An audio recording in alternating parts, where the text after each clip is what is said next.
बिना देखे नहीं मानेगा, निषेध में आकर्षण हुआ करता है। जितना मना करोगे, ये पहले के समय जब दुल्हन बन के आती थी ना, इतना बड़ा घूंघट रहता था, पूरा गांव घूंघट उठा के देखता था। फ्री में नहीं, नोट दिए जाते थे, लिफाफे दिए जाते थे। और जिस दिन से घूंघट हटा है ना, कोई उन्हें देखने को तैयार नहीं हुआ करता है। ध्यान, घूंघट में आकर्षण था, बड़ा अट्रैक्शन था, पूरा गांव देखता था। अब काहे का घूंघट, काहे का घूंघट, विचार करिए। अब तो ससुर जी को शर्म लगे तो वही रुमाल डाल रहे हैं। ध्यान रखिए, घूंघट खत्म हो गया। इसलिए तो झगड़े ज्यादा हो गए। पहले दिन दिन भर पत्नी का मुंह देखने नहीं मिलता था, इसलिए शाम को बड़ा प्यार आता था। अब तो दिन भर ही शकल देख देख के हैरान हो गए, मान्यवर। इसलिए तलाक की तैयारियां जल्दी हो जाती है, शादी हो नहीं पाती है, सगाई होती है, मोबाइल का बिल बढ़ने लगता है। इन छोरों का देखो तो 1-1, 2-2 बजे रात तक लगे रहते हैं। अरे सारा प्यार मोबाइल में ही कर लोगे तो शादी के बाद क्या तलाक के पेपर लेके बैठोगे? विचार करिए। निषेध में आकर्षण, ध्यान रखना, निषेध रखिए। प्रेम को बढ़ाना है तो विरह बहुत जरूरी है, और मन को समझाना है तो मन की कहीं पर मत चलो। मन बस में होता है संयम की चाबुक से, ध्यान रखिए। महावीर ने कहा है, मन को बस में करने के लिए संतुष्टि का भाव होना बहुत जरूरी है। मंदिर जाओ और शिकायत से भरे, दादाजी के प्रति शिकायत से भरे, माँ बाप के प्रति शिकायत से भरे, बहू सास के प्रति शिकायत से भरी है। एक बात बताओ, शिकायत वाला मन कब शांति का अनुभव करता है? अरे अहो भाग्य से भो, मंदिर जाओ और कहना, भगवान मेरी औकात से ज्यादा तूने प्रदान किया है, मैं तुझे धन्यवाद देने के लिए आया हूँ। आप संत चरण में जाओ, शिकायत से मत भरिए, ऐसा सोचिए कि मेरे जीवन का पुण्य उदय है जो संतों का आशीर्वाद मुझे प्राप्त। अहोभाव से भरिए, धन्यवाद से भरिए। जितना अहोभाव आएगा उतनी मन में शांति आएगी, और जितनी अभावों पर दृष्टि रहेगी, जितनी शिकायतों पर दृष्टि रहेगी, मन अशांत होता चला जाएगा। सौभाग्य मानिए, जो भी मिला है किस्मत मानो अपनी। हकीकत में देखो, अपने वर्तमान के कर्म देखो तो ऐसा लगता है कि जो भी मिला है इस जन्म के कर्मों से तो नहीं मिला, पिछले जन्म में कुछ किया होगा जो मुझे ऐसा सब कुछ प्राप्त। सौभाग्यशाली मानिए अपने को, धन्यवाद दीजिए परमात्मा को, अपने आप को मानिए। शिकायत से भरोगे तो कुछ ना मिलेगा। एक बात याद रखना, खतरनाक न वाणी होती है, न आंखें होती हैं, न खतरनाक इंद्रियां हुआ करती है। खतरनाक यदि कोई होता है तो मन हुआ करता है। मन आंखों को भी खतरनाक करता है, मन जुबान को भी खतरनाक करता है। मन तो वो है, ध्यान रखना, तुम्हारे घर में एक स्विच बोर्ड होता है और एक मेन स्विच होता है। ये इंद्रियां स्विच हुआ करती हैं और मन मेन स्विच हुआ करता है। मन का मेन स्विच गिरा दो, इंद्रियों के स्विच अपने आप बंद हो जाया करते हैं, उन्हें बंद करने की कोई जरूरत नहीं। मन का मेन स्विच गिराइए, सारे उपद्रव मन के द्वारा होते हैं। मान्यवर, मन, एक बात याद रखना, दूध को लीटर से नापा जाता है और कपड़े को मीटर से नापा जाता है। एक बात बताओ, मन को नापने का कौन सा तराजू तुम्हारे पास है? मन के नापने का कोई तराजू नहीं है। कभी आकाश की ऊंचाइयों में जाता है मन, और कभी खंबात की खाड़ी में गिर जाता है ये मन। ध्यान रखना, ये मन बड़ा नादान, जितना इसे मनाओ उतना मचलता है, उतना दूर भागता है। एक बात याद रखिए, सम्राट सिकंदर जब भारत को जीतने के लिए आए, विश्व विजेता बनने का ख्वाब लेकर जी रहा है। किसी व्यक्ति ने यूनान से आते समय कहा कि सम्राट, भारत जा रहे हो, क्या लेकर आओगे? सम्राट ने कहा, भारत सोने की चिड़िया है, वो सारे सोना भारत से लेकर मैं यूनान में आ जाऊंगा, भारत को लूट कर लाऊंगा। किसी वृद्ध ने कहा कि सम्राट, भारत से केवल सोना लेकर मत आना, भारत जा रहे हो तो दुनिया के सभी देशों के पास सोने चांदी मिल जाएंगे, भारत से तो वहां का अध्यात्म लेकर के आना, क्योंकि जो अध्यात्म भारत के पास है वो दुनिया में किसी के पास नहीं हुआ करता है। सम्राट आया, भारत को लूटा, और लौटते समय उसने अपने एक सैनिक से कहा कि मुझे उस व्यक्ति की एक बात याद है कि भारत का अध्यात्म हमें लेकर चलना है। जंगल से घोड़ों पर गुजर रहा था। एक झरने के नीचे दिगंबर मुनि विश्राम कर रहे हैं। सैनिक पहुंचा, नग्न दिगंबर काया, हाथ का सिरहाना, धरती बिछाना, आकाश ओढ़ना। उसने जाकर के कहा, संत जी, सम्राट बुलाते हैं तुम्हें। संत ने कहा, कौन सम्राट? अरे सम्राट सिकंदर, विश्व विजेता सिकंदर। अरे संत ने कहा, मैं किसी सिकंदर को नहीं जानता। बोले, अरे सारी दुनिया उसे जानती है और तुम नहीं जानते हो। बोले, मैं नहीं जानता किसी सिकंदर को। अरे बोले, वो सम्राटों का सम्राट है। अरे बोले, होगा, मेरे किस काम का?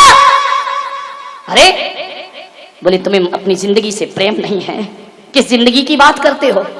हम जिंदगी से प्यार नहीं, हम आत्मा और परमात्मा से प्यार करने वाले लोग हैं। और यदि आत्मा और परमात्मा के लिए ये जिंदगी छोड़ना पड़े तो भारत का संत उसके लिए तैयार हुआ करता है। एक बात याद रखना, जाओ सम्राट से कहना, हम लोग शरीर छोड़ सकते हैं मगर सिद्धांत नहीं छोड़ सकते हैं। हम उस देश के रहने वाले लोग हैं। बोले, सम्राट आपको बुलाते हैं। संत ने कहा, बड़े बड़े सम्राट हमारे चरणों में आते हैं, हमें कोई सम्राट बुलाए इतनी ताकत किसी में। बोले, तलवार से सर अलग कर दिया जाएगा। बोले, इसकी परवाह कब है मुझे? जाओ तुम्हारे सम्राट को बोलना, भारत का संत तुम्हें आदेश करता है, उसे जरूरत है तो वो मेरे पास आए। हमारी भारत की परंपरा है कि प्यासा कुएं के पास जाता है, कुआं कभी प्यासे के पास नहीं जाया करता है। सम्राट सिकंदर के कान में शब्द पड़े। घोड़े पर बैठकर आए, रकाब पर पैर रखा हुआ है। सम्राट ने उस संत को देखा, कल्याण मुनि उस संत का नाम था। सम्राट ने कहा, है भारत के संत, मुझे दे। पूरी दुनिया जीती है मैंने। संत ने कहा, ओ भिखारी, तूने दुनिया जीती है, मुझे देख, खुद को जीता है मैंने। ध्यान रखिए, हमारे यहाँ वो विश्व विजेता नहीं होते जो दुनिया जीतते हैं, हमारे यहाँ वो विजेता होते हैं जो अपने मन को जीता करते हैं। बोले, चलो हमारे साथ। संत ने कहा, साइड हट, ऐसा सम्राट है तू, आकाश की फ्री में दी हुई धूप भी ले रहा है, तुझसे बड़ा भिखारी दुनिया में कौन होगा? सम्राट को चोट लगी, घोड़े से नीचे उतरा। बड़े बड़े दुश्मन मैंने देखे, मगर ऐसा ना देखा जो दिल पर चोट कर रहा है। उसने कहा कि संत जी, मेरे एक वृद्ध ने कहा है कि भारत से जब लौटो तो अध्यात्म लेकर के लौटना, मैं तुम्हें अपने देश ले जाना चाहता हूं। संत ने कहा, जानता है अध्यात्म क्या होता है? जरा एक बात बता सिकंदर, ये जो सारी दुनिया में लूट खसोट कर रहा है तू, ये सारी दुनिया को जो जीत रहा है, बोल इसके बाद तू क्या करेगा? बोले, मैं पूरे विश्व को जीत लूंगा। सम्राट, जरा ये बता तू करेगा क्या उसके बाद? बोले, उसके बाद शांति से रहूंगा, शांति से जीऊंगा, शांति से खाऊंगा, शांति से पीऊंगा, पूरी दुनिया पर हुकूमत करूंगा। संत ने कहा, पागल, इतने से के लिए इतना बवंडर? बोले, क्या मतलब? बोले, शांति से जीने के लिए इतनी बड़ी अशांति क्यों करता है? बोले, समझ नहीं पाया मैं। बोले, पागल, शांति के लिए दुनिया नहीं जीती जाती, शांति के लिए तो खुद को जीता जाता है, मन को जीता जाता है। अरे सारी दुनिया जीत कर भी शांति नहीं पा सकेगा। आ मेरे पास बैठ, तो सारी दुनिया को ठुकरा के आत्मा की शांति को प्राप्त कर। एक बात याद रखना ग्वालियर वालों, तुम सोचते हो कि एक मकान बन जाएगा तो शांति मिलेगी, बीबी आएगी तो शांति मिलेगी, बच्चे होंगे तो शांति मिलेगी, दौलत कमाऊंगा तो शांति मिलेगी। सब कुछ तो करके देख लिया, मरते दम तक भी शांति ना मिली। मंदिर की शांति धाराओं ने भी शांति ना दी, शांति विधान ने भी अशांत ही बना करके रखा। मैं आपसे मेरा निवेदन है, एक बात गांठ बांध लीजिए कि शांति साधनों से नहीं मिला करती है, शांति तो परमात्मा की साधना से प्राप्त हुआ करती है। ध्यान रखिए, साधना चाहिए, साधनों से कभी शांति मिली है क्या? कहते हैं कि सम्राट सिकंदर कल्याण मुनि को यूनान ले गया जहाज के रास्ते से, और जब सम्राट सिकंदर दुनिया से गया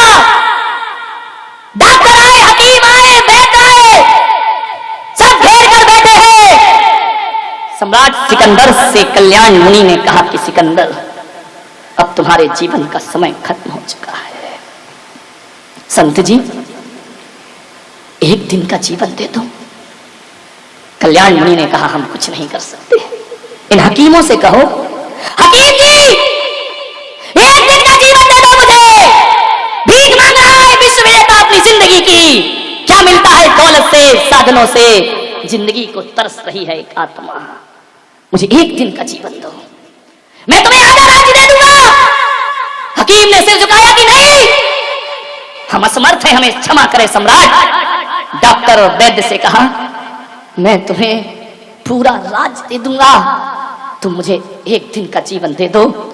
वैद्य ने कहा, एक दिन तो बहुत बड़ी बात है सम्राट, हम तुम्हें 1 घंटे की सांसें भी नहीं दे सकते हैं, 1 मिनट की सांस भी हम तुम्हें प्रदान नहीं कर सकते हैं। कोई मुझे जीवन नहीं दे सकता है, तो फिर मैंने ये दुनिया क्यों जीती है? क्यों तलवार की धार से हजारों का बेगुनाहों का खून बहाया? आज सम्राट को पता चलता है, वह इतना कहता है, फिर एक काम करो, जीवन नहीं दे सकते कोई बात नहीं, एक काम कर देना कि सम्राट तो मरते समय समझ रहा है, ये दुनिया जीते जी समझ जाए। जब मेरा जनाजा उठे, मेरे दोनों हाथ ताबूत से बाहर निकाल देना। बोले, इससे क्या होगा?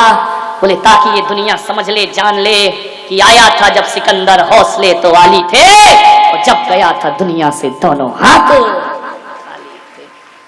किस लिए जीवन आसान थे हमारा? सामान 100 बरस का, पल की खबर नहीं। मन की शांति को भंग कर दिया था। मान्यवर, एक संत किसी ग्रस्त के घर रात रुका, काले कपड़े पहना था।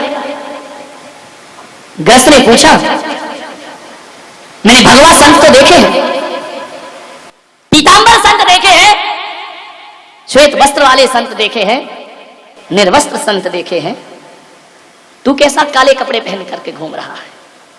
उसने कहा, ये मेरे शोक के कपड़े हैं। बोले, किस बात का शोक है संत को? बोले, मेरे क्रोध मान माया का अंत हो गया है, उसका मातम मनाते घूम रहा हूं मैं। बोले, क्रोध मान माया का अंत हो गया? बोले, हां, उसके मातम में मैंने ये मातमी कपड़े पहने हैं। तो ग्रस्त ने कहा अपने नौकर को, इस संत को धक्के मारो, बाहर निकाल दो इसे, अपमानित करके बाहर करिए। नौकर ने धक्के मारे, बाहर निकाला गया। संत ने कहा, वापिस आ जाओ। ग्रस्त ने कहा, वापिस आओ। फिर लौट कर आ गया। जैसे ही आया, नौकर से कहा, फिर धक्के मारो। कहते हैं 10 बार धक्के मारे, 10 बार बुलाया, संत फिर आया, फिर गया, फिर आया, फिर गया। सदग्रस्त ने कहा कि अब मैं कह सकता हूं कि तेरे क्रोध मान माया का अंत हो चुका है, तू महान संत है। मालूम है उसने क्या कहा? तूने 10 बार बुलाया, अंदर बुलाया, बाहर भेजा, और मैं आ गया, मुझे गुस्सा नहीं आया, ये मैंने क्रोध जीता है। और तू कह रहा है महान संत है, तो मैं कोई महान संत नहीं हूं। अरे एक कुत्ते को भी 10 बार मारो और रोटी दिखाओ तो फिर जाता है, फिर लौट करके आ जाता है, फिर जाता है, फिर लौट करके आ जाता है। अरे मैं बार बार आ गया तो कोई बड़ा काम नहीं किया, ये काम तो एक कुत्ता भी अपने जीवन में कर लिया करता है। इसमें कौन सा बड़ा काम कर दिया, इसमें कौन सा महान जीवन हो गया मेरा? मान्यवर, कुत्ते को दुत्कारो तो भागता है, और कुत्ते को पुचकारो तो पास में आ जा। ऐसे ही मेरा जीवन है। तुमने धक्के मारे तो मैं चला गया, और तुमने प्यार से बुलाया तो मैं लौट करके वापिस। ये होती है जीवन की शांति। मान्यवर, संत तुकाराम की पत्नी बड़ी झगड़ालू, इतनी झगड़ालू कि जब वो खाने को बैठे तो थाली फेंक दे उनके ऊपर। तुकाराम कुछ नहीं, चुपचाप शांति से भोजन करते जाएं, करते जाएं। एक दिन इतनी गुस्से में आई कि ठंडी के दिनों में उस पत्नी ने मटके का ठंडा पानी तुकाराम की सिर से डाल दिया। तुकाराम ने कहा, अभी तक तो मैं समझता था कि मेरी पत्नी ज्वालाबाई है, आज पता चला कि ये शांतिबाई भी बना करती है। ध्यान रखिए मान्यवर, बहुत कठिन काम है, प्रयास करें। एक व्यक्ति मेरे पास आया, बोले महाराज मैं संन्यास लेना चाहता हूं, तो मैंने कहा देर किस बात की है, अब तू सोच क्या रहा है, इतने अच्छे भाव बने हैं, चल साथ में। बोले महाराज जब तक प्रवचन सुनो लगता है सब छोड़ो। तो मैंने कहा बस उसी दिन छोड़ दे। बोले मन तो बहुत है कि मैं संन्यास ले लूं। तो मैंने कहा ले क्यों नहीं रहा है, मन को देखो कितना चंचल है। बोले महाराज आज जब मैं घर से आ रहा था पत्नी ने 3 बार हाथ पकड़ा, तुम संन्यास मत ले लेना, मैं मना कर रही हूं तुमको, महाराज के पास घूम जाओ, लेकिन महाराज के साथ मत जाओ, ध्यान रखना। बोले महाराज मेरी इच्छा बहुत है, पत्नी राजी नहीं है, वो रोकती है। और एक दिन आपने अपने प्रवचन में कहा था कि किसी का दिल दुखाना पाप है, तो किसी से बड़ी तो मेरी पत्नी है, ये सोच करके मैं नहीं ले पा रहा हूं कि मैं उसका दिल कैसे दुखाऊं, क्योंकि आपने कहा दिल दुखाना हिंसा है, दिल दुखाना पाप है, मैं ऐसा पाप कैसे कमा सकता हूं, लेकिन मन बहुत है। वाह रे बेईमान आदमी। मैंने कहा सन्यास तो रख तू एक तरफ, सन्यास की बातें तो अपन बाद में करेंगे, जरा एक बात बता, तेरी पत्नी और कौन कौन सी बातों से राजी नहीं होती है? सन्यास से तो राजी नहीं है, चल मैं मानता हूं, और कौन सी बातें हैं जिनसे तेरी पत्नी खिलाफ है? बोले ऐसी तो कई बातें हैं। मैंने कहा फिर भी? बोले वो कहती है सिगरेट मत पियो, वो कहती है फिल्म देखने मत जाओ, वो कहती है दिन भर किताबें मत पढ़ो, वो कहती है यार दोस्तों के साथ ज्यादा देर रात तक वापिस ना लौटो। तो मैंने कहा बोल तेरी सिगरेट छूट गई? बोले नहीं छूटती नहीं, बहुत कोशिश करता हूं। तो मैंने कहा पागल तू उसका दिल दुखा रहा है, हिंसा का क्या होगा, बोल पाप लगेगा या नहीं लगेगा? संन्यास लेने में उसका दिल दुखेगा, सिगरेट पीकर दिल दुखाए जा रहा, सिगरेट फूंके जा रहा है, अरे उस समय तो सोच हिंसा लग रही है, पाप हो रहा है। बोल झूठ बोलने को पत्नी मना करती है। मैंने कहा झूठ बोलना छोड़ दिया? बोले नहीं छोड़ा। तो मैंने कहा पागल पत्नी तो कई चीजों को मना करती है, लेकिन तेरी समझ में एक सन्यासी आया कि उसने मना किया और मैं ले लूंगा तो दिल दुखेगा। अरे सिगरेट में भी दिल दुखता है, तू जो आवारा गर्दी करता है, विचार ये मन की चालाकियां तो देखो, कैसे सन्मार्ग से बचाता है अपने आप को। मैंने कहा केवल सन्यास का दुख नहीं देना चाहता तू, बाकी सारे दुख उसके हवाले तूने कर रखे हैं। अरे सोच तो विचार तो कर, मन बड़ा चंचल है, सन्मार्ग से पीछे जाता है, सन्मार्ग से घसीटता है हमें, कितने तर्क निकाल लेता है मन, विचार करिए। महाराज मुझे आपसे बात कहना तो नहीं चाहिए, फिर भी कह रहा हूं, बुरा मत मानना। बात तेरे क्या मानूंगा तो मानूंगा, तू बोल दे जो बोल रहा है, मैं उसी समय समझ जाता हूं कि तू तो बुरा ही मानने वाली बात बोल रहा होगा, तब तो कह रहा बुरा मत मान। ये बड़े चापलूस लोग होते हैं, ध्यान रखिए। माने आओ मन की शांति की तलाश करें, छोटे से सूत्र दे रहा हूं। आओ मन को कैसे जीते। पत्नी किसे बुरी लगती है? पत्नी बुरी नहीं लगती, पत्नी जो अशांति फैलाती है वो अशांति बुरी लगा करती है। बच्चे किसे बुरे लगते हैं? बच्चे किसी को बुरे नहीं लगते, बच्चे तो जानवर भी प्यार करता है, लेकिन जो अशांति फैलती है मन को, अशांत पत्नी सबको बुरी लगती है, अशांत पति सबको बुरा लगता है, अशांत बच्चे सबको बुरा लगते हैं, अशांत मित्र सबको बुरे लगते हैं। आपसे एक ही निवेदन है, आओ शांति को अपने जीवन का सिंदूर बनाए, शांति को अपने माथे का सौभाग्य बनाए। कैसे बनेगा माथे का सौभाग्य शांति? अरे सोने के कंगन पहन पाओ या ना पहन पाओ, शांति के कंगन रोज पहनना चाहिए। सोने के कंगनों से वो सुकून नहीं मिलेगा जो शांति की चूड़ियों से सुकून मिला करता है। शांति की साड़ी पहनो, शांति का भोजन करो, शांति का पानी पियो। शांति से मतलब किसी की पत्नी का नाम मत लगा लेना है? नहीं तो गड़बड़ लेने के देने पड़ जाएंगे कि शांति को बुलाओ, तभी भोजन होगा, तभी पानी होगा। मन की शांति, अपने घर में एक शांति का बगीचा लगाओ जिसमें शांति के फूल खिलते हो, शांति का उपवन हो, ऐसा मकान बनाओ जिसकी छत शांति से ढली हो, ऐसा दीवार बनाओ शांति से, शांति की ईंटों को जोड़ करके दीवार बनाई गई हो।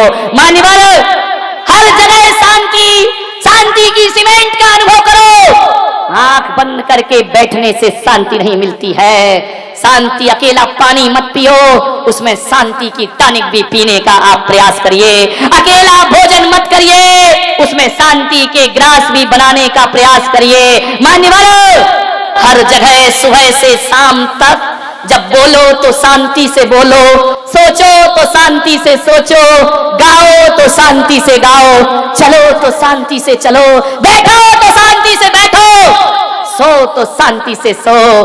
पलकें बंद करो, इतनी जबरदस्त बंद मत करिए, ऐसे बंद करो जैसे खिड़की के पर्दे गिराए जाते हैं। वह नींद तुम्हारी थकान उतार देगी। ये होश पूर्वक सोना है, वो जहां खर्राटे आने लगे तो बेहोश पूर्वक सोना है। ध्यान रखिए, बेहोशी की नींद से थकान नहीं उतरती, प्रज्ञा नींद में सोइए। ध्यान रखिए, योग निद्रा जिसे कहा जाता है, पलकें बंद करो और ऐसा लगे कि शांति के वन में मेरा प्रवेश हो चुका है। सांसें ऐसे लो, बड़ी शांति के साथ सांसों को लेने का प्रयास करिए।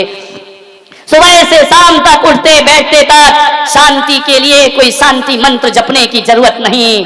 चप्पल भी पहनो तो शांति से पहनना, कपड़े भी पहनो तो शांति से पहनना, ग्राहक से बात करो तो बड़ी शांति से बात करो। जो व्यक्ति सुबह से शाम ये शांति की साधना कर लेता है, मैं कहता हूँ वो घर में बैठकर ही शांति नाथ हो जाया करता है। वह तीर्थंकर जैसी शांति का अनुभव। शांति तो रखो थोड़ा सा, मरने के बाद शांत हुए तो क्या खाक शांत हुए, जीते जी शांत होते हैं वो संत हो जाते हैं, मरने के बाद जो शांत होते हैं वो मजबूरी हुआ करती है। ध्यान रखना है, वो तो मजबूरी है, वरना मुर्दा भी शांत नहीं बैठे। ध्यान रखना, ये शांति की साधना, कोई त्याग नहीं करना है, कोई तपस्या नहीं करना है, कोई माला नहीं फेरना आपको, कोई वैराग्य नहीं लेना आपको। 24 घंटे शांति का अनुभव करिए। मान्यवर, समय की कीमत समझिए, बहुत शांति मिलेगी। शांति पाना है, घर को स्वच्छ रखो। जितना घर गंदा होगा, जितने घर में गंदगी होगी, कचरा फैला रहेगा, मन अशांत रहेगा। इसे महावीर ने कहा क्षेत्र की शांति। समय से 5 मिनट पहले करोगे, ये है समय की शांति। ध्यान रखिए, हर काम बड़ी शांति से करोगे, ये है मन की शांति। ध्यान रखना है, आपको जीवन में शांति प्राप्त करना है। समय से पहले काम होना चाहिए, साफ सुथरा घर रखिए,